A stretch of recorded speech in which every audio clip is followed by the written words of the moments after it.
രാഗൂസ് കിച്ചണിലേക്ക് നിങ്ങൾ എല്ലാവർക്കും സ്വാഗതം. നിങ്ങൾ ആദ്യമായിട്ടാണ് എന്റെ ചാനൽ വിസിറ്റ് ചെയ്യണമെങ്കിൽ ഒന്ന് സബ്സ്ക്രൈബ് ചെയ്തേക്കൂട്ടോ. നിങ്ങൾ ഒരു റിട്ടേണിംഗ് സബ്സ്ക്രൈബർ ആണെങ്കിൽ വീണ്ടും വന്നേ നന്ദി. കേരളത്തിൽ ഈ കോഴിക്കോടൻ ഹൽവ ഇഷ്ടപ്പെടാത്ത ആരും ഇല്ല അല്ലേ? ഞാനും ഈ കോഴിക്കോടൻ ഹൽവയുടെ പെരിയ ഫാനാ കേട്ടോ. കൂടുതൽ സമയം കളയാണ്ട് നമുക്ക് നേരെ എന്റെ കിച്ചണിലേക്ക് പോവാം. ഒരു പാത്രത്തിലേക്ക് നമുക്ക് 1 ഗ്ലാസ് മൈദ അങ്ങ് ഇട്ടേക്കാം.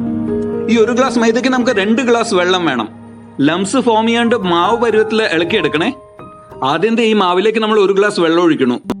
ഇതങ്ങ് നന്നായിട്ട് ഇളക്കി കൊടുക്കുക. ഈ ഹലുവ ഉണ്ടാക്കുമ്പോൾ നമ്മളുടെ കൈക്ക് ഒരു റെസ്റ്റും കിട്ടില്ല കേട്ടോ. നമ്മളുടെ ലക്ഷ്യം നല്ല ഒരു അടിപൊളി കോഴിക്കോടൻ ഹലുവ. അപ്പൊ കുറച്ചൊക്കെ എഫേർട്ട് നമുക്ക് ഇന്ന് എടുക്കാം അല്ലേ? ഈ മാവിലേക്ക് നമ്മൾ 2ാമത്തെ ഗ്ലാസ് വെള്ളം ഒഴിച്ചു. ഇനി എന്താ ചെയ്യാ? ഇളക്കുക തന്നെ. ഇത് ലംസ് ഒക്കെ നന്നായി മാറി കിട്ടിട്ടോ. നമ്മൾ 3-4 നുള്ള് ഫുഡ് കളർ ആഡ് ചെയ്ത് കൊടുക്കണം കേട്ടോ. ഇത് കൈ കൊണ്ട് തൊടാതെ ഇരിക്കാൻ സൂക്ഷിക്കുക. കയ്യിൽ പറ്റിക്കഴിഞ്ഞാൽ കളർ പോകാൻ ബുദ്ധിമുട്ടാണ്. ഇത് നമുക്ക് നന്നായിട്ട് ഇളക്കി കൊടുക്കാം കേട്ടോ. ഇനി ഇതിലേക്ക് 3-4 തുള്ളി വാനില എസൻസ് ഇടാൻ പോണു. ഇതും നന്നായിട്ട് ഇളക്കി കൊടുക്കണം.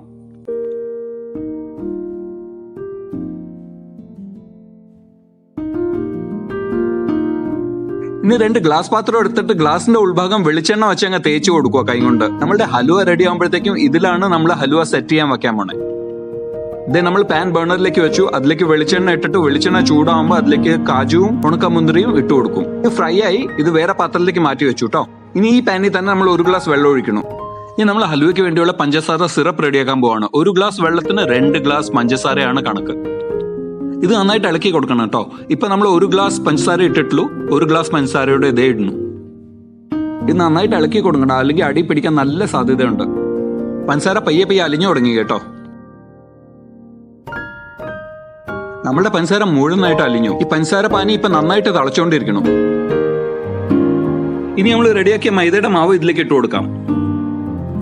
ഇനിയാണ് നമ്മൾ ശ്രദ്ധിക്കേണ്ടത്, പാനിലുള്ള മിശ്രിതം നമ്മൾ ഹലുവ റെഡി ആവണവരെ ഇളക്കിക്കൊണ്ടിരിക്കണം. ഇളക്കി കൊടുത്തില്ലെങ്കിൽ ലംസ് ഉണ്ടാവാൻ അല്ലെങ്കിൽ അടി പിടിക്കാൻ നല്ല സാധ്യതയുണ്ട്. ശർക്കര പാനിയിലേക്ക് ഈ മൈദ മാവ് ഇടുന്നതിന്റെ 1 മിനിറ്റിന്റെ ഉള്ളിൽ ഈ മിശ്രിതം കട്ട് ചെയ്ത് തുടങ്ങും. നമ്മളുടെ മിശ്രിതം കട്ട് ചെയ്ത് തുടങ്ങിട്ടോ. ഏകദേശം ഈ സ്റ്റേജിൽ ഇത് തിളച്ചു തുടങ്ങുമ്പോൾ നമ്മൾ ഫ്ലെയിം ലോയിലേക്ക് മാറ്റണം. നേരത്തെ ഫ്രൈ ചെയ്തെടുത്ത അണ്ടിപ്പരിപ്പും മുന്തിരിയും ഇതിലേക്ക് ഇട്ട് കൊടുക്കാം. ഇളക്കിക്കൊണ്ടേ ഇരിക്കുക. വലിയ കുമളകൾ വന്നു തുടങ്ങി. ഈ സമയത്ത് നമ്മൾ ഫ്ലെയിം ലോയിലാക്കിയിട്ട് ഒരു 1/2 ഗ്ലാസ് വെളിച്ചെണ്ണ ഇതിലേക്ക് ഇട്ട് കൊടുക്കും. നമ്മൾ ഇത് നന്നായി ഇളക്കി കൊടുത്തില്ലെങ്കിൽ എപ്പോഴാ പണി കിട്ടുവാന്ന് പറയാൻ പറ്റില്ല.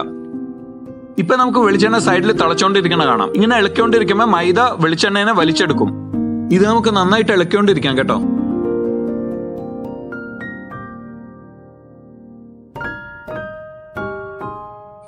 ഇപ്പൊ ഈ മിശ്രിതം കണ്ടു കഴിഞ്ഞാണല്ലോ നല്ല സിൽക്കി സ്മൂത്ത് ലുക്കാണ്. നിങ്ങൾ ഈ കോഴിക്കോടൻ ഹലുവ വീട്ടിലുണ്ടാക്കാൻ ഉദ്ദേശിക്കണമെങ്കിൽ നോൺ സ്റ്റിക് പാൻ യൂസ് ചെയ്യുക കേട്ടോ. ഇന്ന് ഗുണം എന്താണെന്ന് വെച്ചാൽ നമുക്ക് കുറവെണ്ണയിൽ നമ്മുടെ ഹലുവ കുക്ക് ചെയ്തെടുക്കാം. ഇന്ന് നല്ലൊരു വെൽവെറ്റ് ലുക്ക് ഉണ്ടല്ലേ?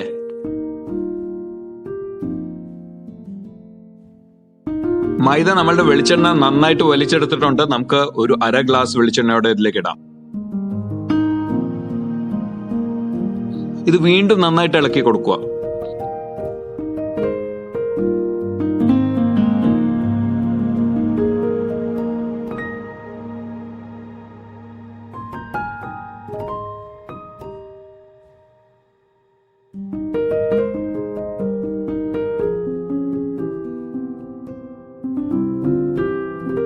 ഈ സമയത്ത് ഇതിലേക്ക് നമുക്ക് കുറച്ച് ഏലക്കപ്പൊടി ഇടാം. നമുക്കിത് വീണ്ടും നന്നായിട്ട് ഇളക്കിക്കൊണ്ടിരിക്കാം. ഇനി നമുക്ക് ഇതിലേക്ക് ഒരു 1/2 ഗ്ലാസ് വെളിച്ചെണ്ണയോടെ ആഡ് ചെയ്ത് കൊടുക്കാം.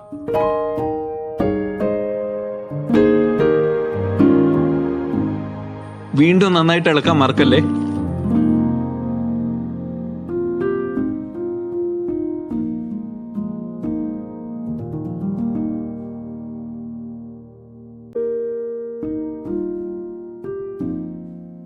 നമ്മളുടെ ഈ കോഴിക്കോടൻ ഹലുവ തിളക്കണ കാണുമ്പോണ്ടല്ലോ ഇപ്പൊ തന്നെ കഴിക്കാൻ തോന്നുന്നു. ഇത് ഞാൻ കൊതി വിട്ടോണ്ടിരിക്കുകയാണ് ഇപ്പം. നിങ്ങൾക്ക് ഈ കോഴിക്കോടൻ ഹലുവ റെസിപ്പി ഇഷ്ടപ്പെട്ടെങ്കിൽ കുക്ക് ചെയ്ത് നോക്കുക. എന്നിട്ട് നിങ്ങളുടെ വിലപ്പെട്ട അഭിപ്രായം ഞങ്ങളെ അറിയിക്കുക.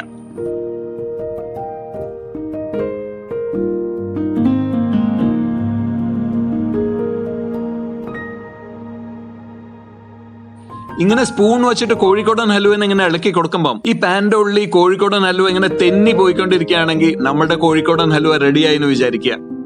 ഇതേ നമ്മുടെ കോഴിക്കോടൻ ഹലുവ റെഡിയായി. ഇത് നമുക്ക് ആ ഗ്ലാസ് പാത്രത്തിലേക്ക് മാറ്റി കൊടുക്കാം. ഇതേ ഈ ഗ്ലാസ് പാത്രം ഹലുവയും കൊണ്ട് നിറഞ്ഞിരിക്കണു. ഇനി നമുക്ക് മറ്റൊരു ഗ്ലാസ് പാത്രം ഉണ്ടല്ലോ, അതിലേക്ക് ബാക്കിയുള്ള ഹലുവ ഇടാം. ഈ ഹലുവ റൂം ടെമ്പറേച്ചറിൽ ഒരു 4 മണിക്കൂർ സെറ്റ് ചെയ്യാൻ വെക്കുക. ഹലുവ സെറ്റ് ആയി കഴിഞ്ഞാൽ വേറൊരു പാത്രത്തിലേക്ക് മറച്ചിട്ടിട്ട് ചെറിയ പീസാക്കി എടുക്കുക. പിന്നെ ഞാൻ ഇത് ടേസ്റ്റ് ചെയ്ത് നോക്കിട്ടോ, സംഭവം കിടൂ. അപ്പൊ നിങ്ങൾ ഇത് ട്രൈ ചെയ്ത് നോക്കണം. നിങ്ങളുടെ വിലപ്പെട്ട അഭിപ്രായം ഞങ്ങളെ അറിയിക്കുക. വീഡിയോ അവസാനം വരെ കണ്ടതിന് നന്ദി.